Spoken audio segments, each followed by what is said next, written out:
नमस्कार दोस्तों, welcome to current affairs. Italian media report के द्वारा बताया जा रहा है कि इटली चाइना के बेल्ट एंड रोड इनिशिएटिव को छोड़ने का प्लान बना रहा है। G20 समिट के दूसरे दिन इटली के प्राइम मिनिस्टर जॉर्जिया मेलोनी ने चाइना के प्रीमियर ली चियांग के साथ बातचीत करी और कहा कि इटली चाइना के बेल्ट एंड रोड इनिशिएटिव से एग्जिट करेगा। यहाँ पर आप रॉयटर्स का आर्टिकल देखिए। Italian PM says strong partnership with China more important then belt and road initiative. ये चाइना के लिए बहुत ही सैड न्यूज है, क्योंकि चाइना के लिए इम्पोर्टेंट ये है कि इटली जैसा देश उनके साथ जुड़ा रहे। तो अब इटली इससे एग्जिट क्यों कर रहा है, पहले ज्वाइन क्यों किया था, काफी कुछ डिस्कस करेंगे। सो इस वीडियो को एंड तक जरूर देखिएगा। और आपने अभी तक हमारे चैनल को सब्सक्राइब नहीं किया है तो जरूर से सब्सक्राइब कर लीजिएगा, ताकि हमारे वीडियो की लेटेस्ट नोटिफिकेशन आप सभी को सबसे पहले मिल सके। कोविड के बाद अपनी इकोनॉमी को रीइग्नाइट करने की कोशिश कर रहा था चाइना, उससे इटली ने एक बड़ा झटका दे दिया है। इटली G20 का मेंबर तो है ही, साथ ही ये G7 का भी मेंबर है। पूरे G7 कंट्रीज में इटली एक ऐसा देश था जिसने चाइना के बेल्ट एंड रोड इनिशिएटिव, जो शी जिनपिंग का पेट प्रोजेक्ट था, ये ज्वाइन किया था।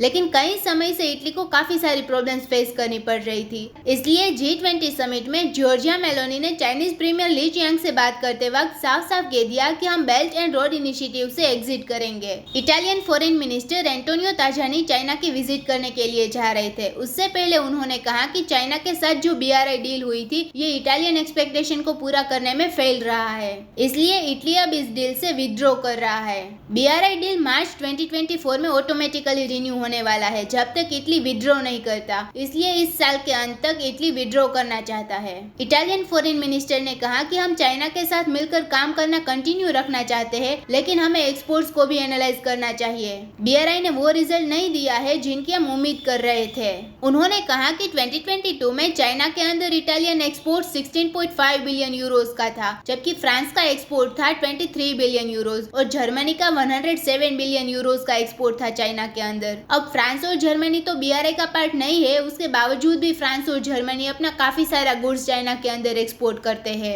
लेकिन इटली BRI का पार्ट होने के बावजूद भी ज्यादा एक्सपोर्ट नहीं कर पा रहा था। इसलिए Italian prime minister Giorgia Meloni ने अक्सर कहा कि ये डील एक बहुत बड़ी गलती थी, अब वो इसे करेक्ट करना चाहती है। अब चाइना का जो एम्बिशन था यूरोप के अंदर बेल्ट एंड रोड को लेकर कि ज्यादा से ज्यादा फैलाना उसका मकसद था, ये शी जिनपिंग का मेन प्रोजेक्ट बन गया था। और खास करके यूरोप के अंदर इसको इम्प्लीमेंट करने की काफी कोशिश रही है चाइना की। तो अब अगर इटली इस डील से विड्रॉ कर रहा है तो यूरोप में चाइना के एम्बिशंस को तो झटका लगेगा ही, साथ ही शी जिनपिंग के लिए यह मेजर एम्बेरसमेंट होगी। 2019 में इटली ने यह belt and road initiative join किया था। तब G7 कंट्रीज में से सिर्फ इटली एक ऐसा देश था जिसने चाइना के इस प्रोजेक्ट में पार्ट लिया और US यूरोप को चौंका दिया। इस मूव से वॉशिंगटन काफी नाराज था इटली से कि ये वेस्टर्न कंट्रीज के साथ होने के बावजूद भी BRI को कैसे ज्वाइन कर सकता है। अब इटली इस डील से एग्जिट होकर चाइना को एक बड़ा झटका देगा। अब क्वेश्चन ये है कि आखिरकार इटली ने ये डील ज्वाइन क्यों किया। तो इटली को एक डिकेड में 3 रिसेशन का सामना करना पड़ा था, उसकी इकोनॉमी फेल होती जा रही थी, तो वो अपने मार्केट को एक्सपांड करना चाहता था। इसलिए उस एक्सपेक्टेशन ये थी कि ये BRI को ज्वाइन करेगा तो वो चाइना के ह्यूज मार्केट में इटली अपना एक्सपोर्ट्स बढ़ाएगा।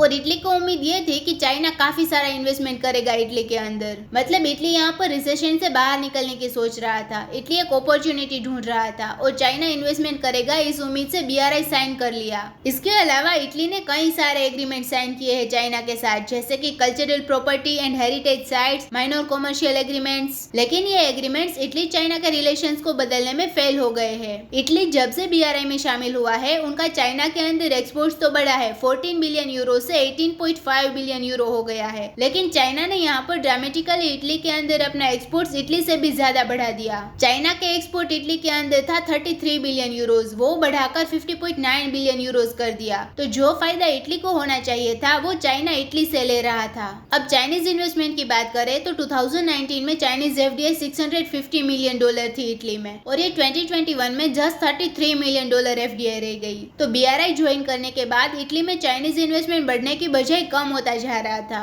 तो अब इटली को पता चल गया है कि BRI में शामिल होने से चाइना की तरफ से कोई स्पेशल स्टेटस नहीं मिलेगा।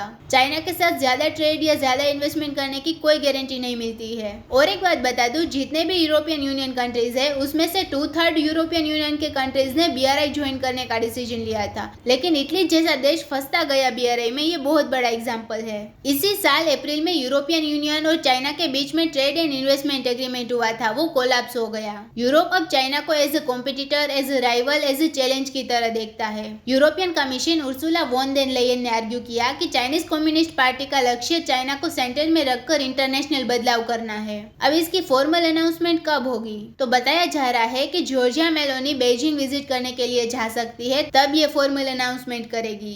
तो दोस्तों, इसी नोट के साथ वीडियो करते हैं खत्म। उम्मीद है यहाँ पे आपको काफी कुछ जानने को मिला होगा। Thank you for listening.